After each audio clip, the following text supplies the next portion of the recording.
ಕೊನೆಗೂ ಸಚಿವಾಕಾಂಕ್ಷಿಗಳಿಗೆ high command good news ಕೊಟ್ಟಿದೆ.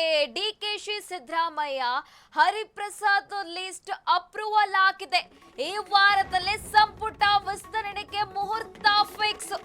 ಕೊನೆಗೂ ಸಚಿವಾಕಾಂಕ್ಷಿಗಳಿಗೆ good news. DKShi Siddaramaiah Hariprasad list approval ಆಗಿದೆ ಅಂತ ತಿಳಿದು ಬರ್ತಾ ಇದೆ. ಈ ವಾರದಲ್ಲೇ ಸಂಪುಟ ವಿಸ್ತರಣೆಗೆ ಮುಹೂರ್ತ ಫಿಕ್ಸ್. ದೆಹಲಿ ಸಭೆ ಮುಗಿಯುತ್ತಿದ್ದಂತೆ ಆಕಾಂಕ್ಷಿಗಳಲ್ಲಿ ಟೆನ್ಷನ್ ಶುರುವಾಗಿದೆ. ಸಮುದಾಯ ಕ್ಷೇತ್ರವಾರು ಕೆಲ ಮಾಜಿ ಶಾಸಕರಿಗೆ ಮಂತ್ರಿಗಿರಿ ಕೈತಪ್ಪುವ ಸಾಧ್ಯತೆ ಇದೆ. ರಾಜ್ಯಕ್ಕೆ ರಾಹುಲ್ ಆಗಮಿಸುವ ವೇಳೆಯೇ ಪಟ್ಟಿ ರಿಲೀಸ್ ಆಗಲಿದೆ. ಕೆಲ ಮಾಜಿ ಸಚಿವರಿಗೆ ಹೊಸಬರಿಗೆ ಮಂತ್ರಿಗಿರಿನ ಅಂತಿಮ ಕ್ಷಣದವರೆಗೂ ಸಚಿವ ಸ್ಥಾನಕ್ಕೆ ಆಕಾಂಕ್ಷಿಗಳು ಲಾಬಿ ನಡೆಸ್ತಾ ಇದ್ದಾರೆ. ಸಂಪುಟ ವಿಸ್ತರಣೆಗೆ ಸಂಬಂಧಪಟ್ಟಂತೆ ಇದೀಗ ಸಚಿವಾಕಾಂಕ್ಷಿಗಳಿಗೆ ಗುಡ್ ನ್ಯೂಸ್ ಸಿಗುವ ಎಲ್ಲಾ ಸಾಧ್ಯತೆ ಇದೆ. ಇತ್ತೀಚೆಗಷ್ಟೇ ತ್ರಿಮೂರ್ತಿಗಳು ದೆಹಲಿಗೆ ಹೋಗಿದ್ರು. ಈ ವಿಚಾರಕ್ಕೆ ಸಂಬಂಧಪಟ್ಟಂತೆ ಮಹತ್ವದ ಸಭೆ ಕೂಡ ನಡೆದಿತ್ತು. ಈಗ ಬಂದಿರುವಂತಹ ಮಾಹಿತಿ ಪ್ರಕಾರ ಲಿಸ್ಟ್ ಫೈನಲ್ ಆಗಿದೆ ಅಂತ ಹೇಳಲಾಗ್ತಾ ಇದೆ.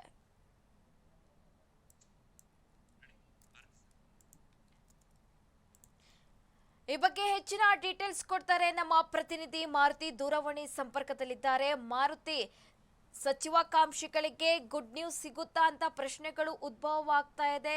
ಈ ಹಿಂದೆ ತ್ರಿಮೂರ್ತಿಗಳು ದೆಹಲಿಗೆ ಹೋಗಿದ್ರು, ಮಹತ್ವದ ಸಭೆ ಕೂಡ ಹಮ್ಮಿಕೊಂಡಿದ್ರು. ಆ ಲಿಸ್ಟ್ ಅಪ್ರೂವಲ್ ಆಗಿದೆ ಅಂತ ಹೇಳಲಾಗ್ತಾ ಇದೆ. ಈ ಬಗ್ಗೆ ಏನ್ ಡೀಟೇಲ್ಸ್ ಇದೆ ಮಾರುತಿ? ಸುರಭಿ, ಹೌದು, ಸಚಿವ ಸ್ಥಾನದ ಬಗ್ಗೆ ಸಾಕಷ್ಟು ಕುತೂಹಲ ಮೂಡಿಸಿರೋದು. ಪ್ರಮುಖವಾಗಿ ಕಳೆದ ವಾರವಷ್ಟೇ ದೆಹಲಿಗೆ ಸಿಎಂ ಆಗಿರುವಂತಹ ಡಿಕೆಶಿ ಸಿದ್ದರಾಮಯ್ಯ ಮತ್ತು ಕೆಪಿಸಿಸಿ ಅಧ್ಯಕ್ಷರಾದಂತಹ BK ಹರಿಪ್ರಸಾದ್ ಅವರು ಕೂಡ ಹೋಗಿ ಈಗಾಗಲೇ ಹೈಕಮಾಂಡ್ ನಾಯಕರ ಜೊತೆ ಒಂದು ಸುತ್ತಿನ ಮಾತುಕತೆಯನ್ನ ಮುಗಿಸಿರುವಂಥದ್ದು. ಆದ್ರೆ ಕೆಲ ಬದಲಾವಣೆ ಕಾರಣದಿಂದಾಗಿ ಹೈಕಮಾಂಡ್ ಈಗಾಗಲೇ ಒಂದಷ್ಟು ಪಟ್ಟಿಯನ್ನ ತಯಾರಿಯನ್ನ ಅವ್ರು ಮಾಡ್ಕೊಂಡಿರುವಂಥದ್ದು. ಇನ್ನೊಂದು ರಾಜ್ಯದ ನಾಯಕರಿಗೆ ಯುವಕರಿಗೆ ಆದ್ಯತೆ ನೀಡುವಂತೆ ಮತ್ತೆ ಅದೇ ರೀತಿ ಹೊಸಬರಿಗೆ ಅವಕಾಶ ಕೊಡುವ ನಿಟ್ಟಿನಲ್ಲಿ ಒಂದು ಪಟ್ಟಿಯನ್ನ ತಯಾರು ಮಾಡಿ ಕಳಿಸಿ ಅಂತ ಕೂಡ ರಾಜ್ಯ ನಾಯಕರಿಗೆ ಸೂಚನೆಯನ್ನ ಕೊಟ್ಟಿದ್ದಂಥದ್ದು. ಇದೇ ವಾರದಲ್ಲಿ ಮತ್ತೊಂದು ಬಾರಿ ದೆಹಲಿಗೆ ಹೋಗುವ ಸಾಧ್ಯತೆ ಇರುವಂಥದ್ದು. ಇನ್ನೊಂದ್ ಕಡೆ ಇದೇ 24 ದೆಹಲಿಯಿಂದ ರಾಹುಲ್ ಗಾಂಧಿ ಅವರು ಬೆಂಗಳೂರಿಗೆ ಬರ್ತಾ ಇರೋಂಥದ್ದು. ಪ್ರಮುಖವಾಗಿ ಅವತ್ತು ಪಕ್ಷ ಚಟುವಟಿಕೆ ಬಗ್ಗೆ ಆಗಿರ್ಬೋದು ಮತ್ತೆ ಕಾರ್ಯದರ್ಶಿಗಳು ಮತ್ತೆ ಈ ತರ ವಿಚಾರಗಳ ನೇಮಕ ಬಗ್ಗೆ ಕೂಡ ಸಾಕಷ್ಟು ಚರ್ಚೆ ನಡೆಯುತ್ತೆ.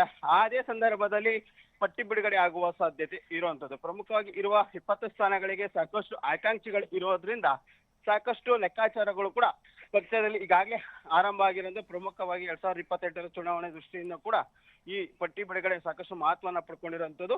ಪ್ರಮುಖವಾಗಿ ಇರುವಂತಹ 20 ಸ್ಥಾನಗಳನ್ನು ಕೂಡ ಭರ್ತಿ ಮಾಡೋದಕ್ಕೆ ಹೈಕಮಾಂಡ್ ನಾಯಕರಿಗೆ ಈಗಾಗಲೇ ಚಿಂತನೆ ನಡೆಸಿರೋದ್ರಿಂದ ಇದೇ ವಾರದಲ್ಲಿ ನೂತನ ಸಚಿವರಾಗಿ 20 ಜನ ಅಧಿಕಾರ ಸ್ವೀಕರಿಸುವ ಸಾಧ್ಯತೆ ಇರುವಂತದ್ದು.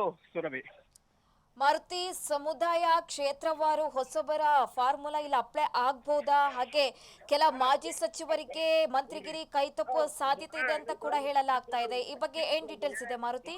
ಸುರಭಿ, ಹೌದು, ಯಾಕೆಂದ್ರೆ ಈಗಾಗಲೇ 60-40 ಅನುಪಾತದಲ್ಲಿ ಸಚಿವ ಸಂಪುಟ ಪುನರ್ರಚನೆ ವಿಸ್ತರಣೆ ಮಾಡೋದಕ್ಕೆ ಈಗಾಗಲೇ ಹೈಕಮಾಂಡ್ ಸೂಚನೆಯನ್ನ ರಾಜ್ಯ ನಾಯಕರಿಗೆ ಕೊಟ್ಟಿರೋದು. ಅಂದ್ರೆ 60% ಹೊಸಬರಿಗೆ ಮತ್ತು ಅದರಲ್ಲೂ ಯುವಕರಿಗೆ ಹೆಚ್ಚಿನ ಆದ್ಯತೆಯನ್ನ ಕೊಡಬೇಕು ಅಂತ ಈಗಾಗಲೇ ಹೈಕಮಾಂಡ್ ಸೂಚನೆ ನೀಡಿದೆ.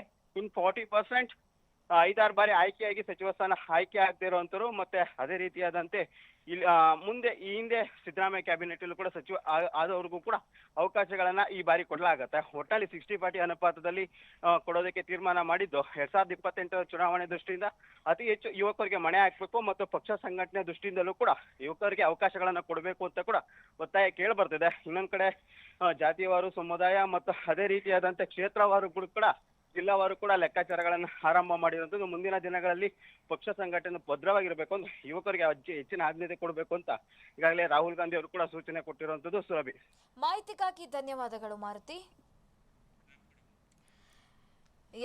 ರಾಜ್ಯ ಕಾಂಗ್ರೆಸ್ನಲ್ಲಿ ಬಹಳ ಚರ್ಚೆ ಮಾಡ್ತಿರುವಂತಹ ವಿಚಾರ ಅದು ಸಂಪುಟ ವಿಸ್ತರಣೆ. ಸಚಿವಾಕಾಂಕ್ಷಿಗಳು ಕೂಡ ಒತ್ತಡ ಹಾಕ್ತಾ ಇದ್ರು. ಇದೀಗ ಅವರಿಗೆ ಗುಡ್ ನ್ಯೂಸ್ ಸಿಗುವ ಸಾಧ್ಯತೆ ಇದೆ. ಈ ವಾರದಲ್ಲೇ ಸಂಪುಟ ವಿಸ್ತರಣೆ ಆಗುವ ಎಲ್ಲಾ ಚಾನ್ಸಸ್ ಇದೆ ಅಂತ ಕೂಡ ಹೇಳಲಾಗ್ತಾ ಇದೆ. ಹಾಗೆ ಈ ಹಿಂದೆ ಡಿಕೆಶಿ, ಮಾಜಿ ಸಿಎಂ ಸಿದ್ದರಾಮಯ್ಯ, ಬಿಕೆ ಹರಿಪ್ರಸಾದ್ ದೆಹಲಿಗೆ ಪ್ರಯಾಣ ಬೆಳೆಸಿದ್ರು. ಆ ಸಂದರ್ಭದಲ್ಲಿ ಒಂದಿಷ್ಟು ಮಹತ್ವದ ವಿಚಾರಗಳನ್ನು ಕೂಡ ಚರ್ಚೆ ನಡೆಸಿದ್ರು. ಆ ಲಿಸ್ಟೇ ಅಪ್ರೂವಲ್ ಆಗಿದೆ ಅಂತ ಕೂಡ ಹೇಳಲಾಗ್ತಾ ಇದೆ. ರಾಹುಲ್ ಗಾಂಧಿ ಅವರು ಕೂಡ ರಾಜ್ಯಕ್ಕೆ ಆಗಮಿಸ್ತಾ ಇದ್ದಾರೆ. ಆ ಸಂದರ್ಭದಲ್ಲಿ ಪಟ್ಟಿ ರಿಲೀಸ್ ಆಗುವ ಎಲ್ಲ ಸಾಧ್ಯತೆ ಇದೆ.